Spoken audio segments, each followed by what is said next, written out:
I'm Diane. Welcome to my sewing channel, Diane in Stitches, where I'm talking all about sewing, what I'm making, what I'm going to make, patterns, fabrics, etc. So I do hope you enjoy that sort of thing, and if you do, please do consider to leave a like and also do subscribe to the channel. It all helps the channel to grow and reach people looking for sewing content. So without further ado, we'll get on to this week's make. First I will tell you what I'm wearing. I have got on the Pattern Emporium Keep It Simple tee. It's the long sleeved one which I made high crew neck when I did the Battle of the T-shirts a while ago. I'll pop a link in or down below if you want to go and watch that video. I compared this one with the Love Notions classic tee, which I did in a black cotton lycra. So this, as I said, this is the Pattern Emporium one, and I've got it on with my Saltaire cardigan by Waves and Wild, I believe it is. Brain's going. So so this week, as you may have watched last week's and know, I was on doing Keith's shirt, which I made in, I use this pattern, the Kwik Sew K3422. We do the short sleeved one, and I've done quite a few. I think this is the 6th one I've made, and I quite like this pattern. I'm used to it. I was a bit dubious at first because actually all the seams, the thing that sort of threw me when I first picked up the pattern, it's 1/4 inch seams, and I'd only ever come across 1/4 inch seams when I started using like the Sinclair and Love Notions, using stretch fabrics. And so I was a little bit dubious about this, but then I have since seen online people mentioning about doing the collars is to reduce your seam allowance to 1/4 inch, because it's much easier to manipulate the narrower seam than a wider usual 3/8 or 5/8 seam allowance. So I've got used to it now. There's only 1 or 2 bits and bobs on it it did throw me, but I've had to sort of adapt. I've put little notes on the pattern, because it says interfacing the one collar stand, the upper collar, which the collar stand I've put outer collar to remind me that it's the outer collar that gets interfaced. One collar. Oh, sorry, it says the upper collar and 1 pair of cuffs if you're doing the long sleeve, but this is the short sleeve. But I also added front facing, because they don't tell you to interface that front placket, but I've done that from, I think, the first one I made anyway, because it just folds. It isn't a separate, it just folds in twice to make the placket, front placket. And the only other things, what I've done, there's different terminology. They say for the upper collar stand. Now, to me, upper is when it's that way, you get an upper and a lower, where collar stands are outer and inner, in my mind. So I've had to adjust the writing to make sure I know which side's which, because you only interface 1 collar stand and 1 collar piece, and they have to go. You put an uninterfaced one to an interfaced side, and vice versa.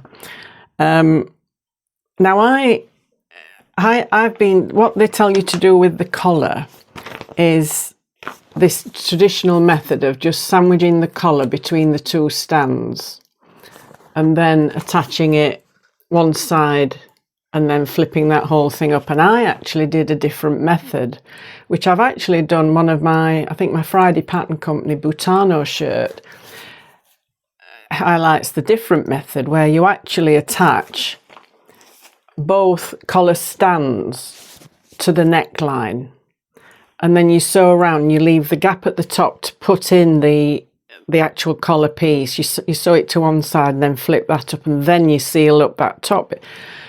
I tried to do that with this. Now, this is a strange fabric. Well, it's not strange. It's a 60% linen, 40% viscose that I got from Sherwood's Fabrics the other week when we went to Harrogate. Keith spotted it lying on the sofa that he was sitting on. So this is the finished item. I've tried pattern match the front, but I didn't have enough fabric to do everything else. I've tried as much as possible. You can, I've sort of done the back yoke to a degree, and also the pockets, not too bad. But what happened was, when I put the collars up, so I put the 2 collar stands on, and then I sewed the collar to one side, but it was when I got to the end and I was actually top stitching around, and this inner part, because we had 2 different fabrics, we've got the sort of like a contrasting smaller print, which I've used for the yoke and the under collar and the inner stand. And when I was top stitching it on, this was going all over the place, and it was puckering up and making a right mess. So I had to think, the only thing I could think of was to go back to basics and do the collar this way. But what I did was, I luckily had some spare fabric, because this doesn't unpick very well. I had some spare fabric, and so I cut 2 more stands and I interfaced them both. It was only a lightweight interfacing, so it is still pretty flexible. And then I did it the other way, doing the collar the traditional way, if you can call it traditional,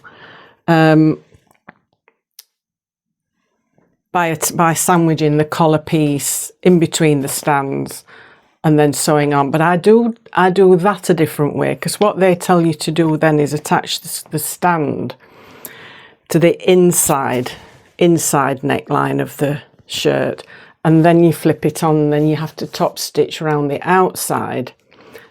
And what I've done is attached it to the outside first and flip it in, and then stitch it on the inside, and then the stitching's sort of more hidden, if you like.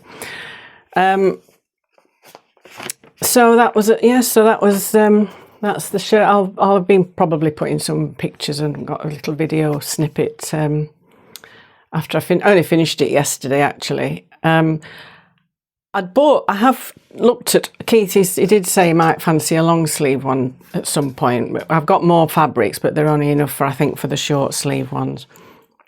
But I bought other shirt patterns, actually, and thinking I'd try those. I'd got the Thread Theory Fairfield shirt, and that was a little bit of a confusing instructions. They have different collar size, because the beauty with this shirt is you can make, if I just show you the pattern piece, I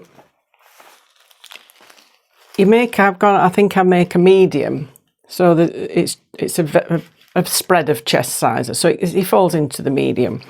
But he had a bigger neck collar size. Now most shirts don't allow the Fairfield one. It has the size, chest size, and then it's got a certain neck size collar to go with it.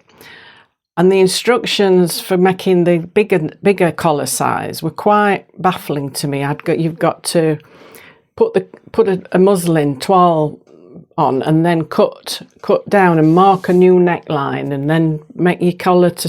And I thought, oh, can't work that out at all. Plus, they were flat fell seams, so there were different seam allowances all over the place to try and configure.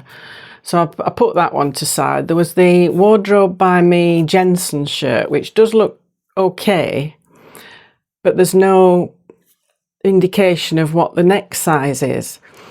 Now with this one, you just use the same pattern piece. Just rustle for a little while. Oops. It's the same pattern piece, but then you can cut your neck size according to the measurements. So although I'm doing a medium, I think Keith has a 17.5 inch collar size.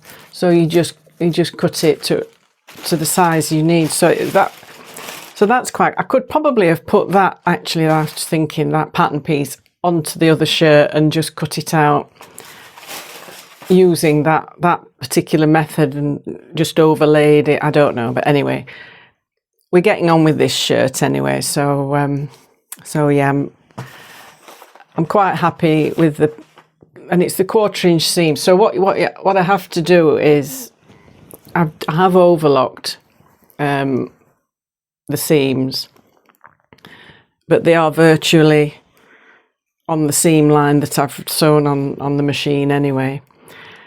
So yeah, so that's one Kwik Sew 3422.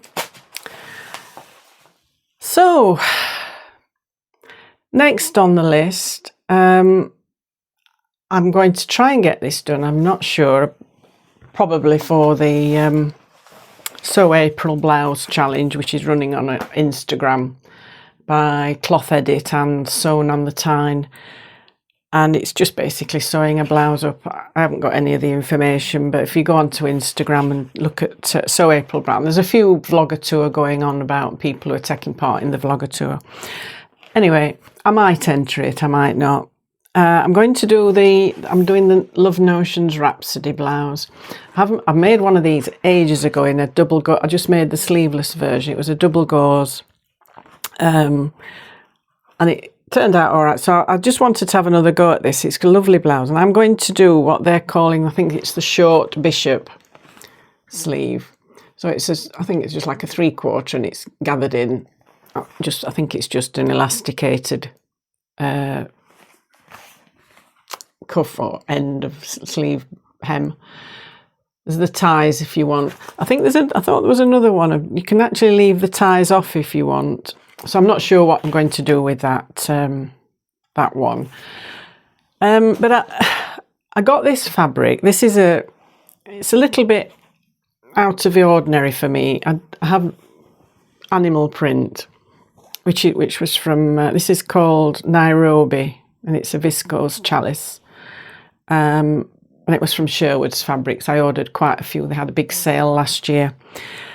And as I'd washed it, I'd noticed, I don't know if I can find some bits, and spread it. I had put it on an area on the landing, and I found little bits of red. I don't know if it'll pick up on, but there's like little, and I thought there's a flaw. I thought there was a flaw in it. It's just like quite, and they're on similar pattern pieces throughout. And I just thought, is it a fault? But it's scattered. So I thought I have to avoid that piece, but it's actually all over. So I'm not quite sure. There's just little bits on these bits here, on the beige bits. So I can't tell from the picture on their website whether it's supposed to be, because it's just they're such small images. But you can see just like these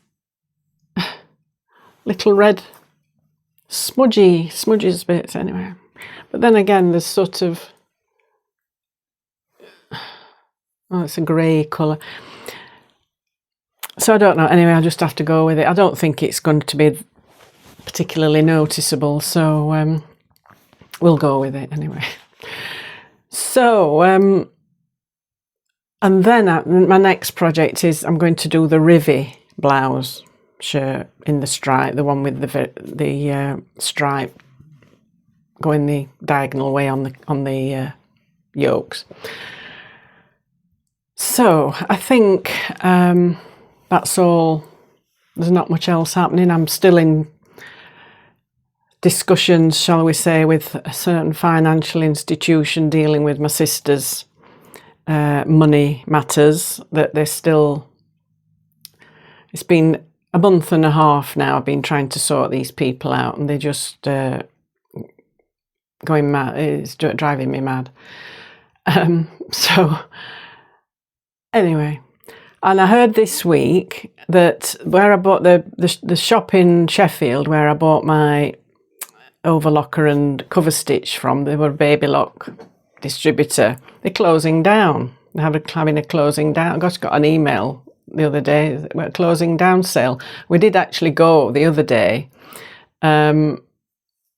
because we went to Meadowhall again, the shopping centre, and I said, well, go and see if they've got some. I think we were looking for some buttons. I didn't get what I needed anyway, but I picked up a couple of feet from a cover stitch. I decided to get a binder for binding, if you want to put binding around the neckbands instead of a neckband. And I also bought a pin tuck foot, but I'm still not sure. We're not sure whether it was the right one, but I did ring them up and they checked it, and they said it worked. They checked one on their machine in the shop, and she said yes, it works. So I'll have to go with it. I'm hoping it's going to be okay. But anyway, because everything was 20% off, so I decided to take advantage of that and get those feet. I was going to order the binding foot from there's a Swedish company that does generic universal fitting ones, a lot cheaper, but anyway, I've got the baby lock one now anyway. So they're closing down, so that's another sewing shop that's shutting, independent shop. So we shall see. So I'm hoping, obviously I've got my warranty, but then I don't know where to take them now when I'm going to take them for service, because they recently serviced my brother machine. So I'll have to find somewhere else to take the service. I think there is another baby lock distributor down in Mansfield, so that's not too far away. So anyway, that's them shutting. But she said that they've got a date of about August, unless all the stock's gone. So anyway, so that's a shame, but hey ho. So yeah, so I think that might be all I've got this week. Only a quick bit of a short one. So I hope that was interesting, and you like, as I say, I'll have put some pictures of Keith with his shirt, and he's quite pleased. He said it does feel really lovely to wear. So again, hopefully you've enjoyed the content this week, and please do leave a like and subscribe and hit that notification bell, and then you'll get notice when I've released a new video. I'm thinking of doing a little bit of a series, so do subscribe on outside my comfort zone. This is a little bit outside my comfort zone, so this probably be the first foray into things that I don't normally wear or choose. It was just something that came into my head the other day, and I thought, yeah, that might make an interesting little series of videos. So again, thank you. Like, subscribe. If you're on the mobile device, do please hype the video, and love reading your comments. Do leave a comment, and I tried to reply to them all. I think I've managed so far. So hope everyone gets some lovely sewing done, has a lovely week upcoming, and I will see you all in the next video. Bye for now.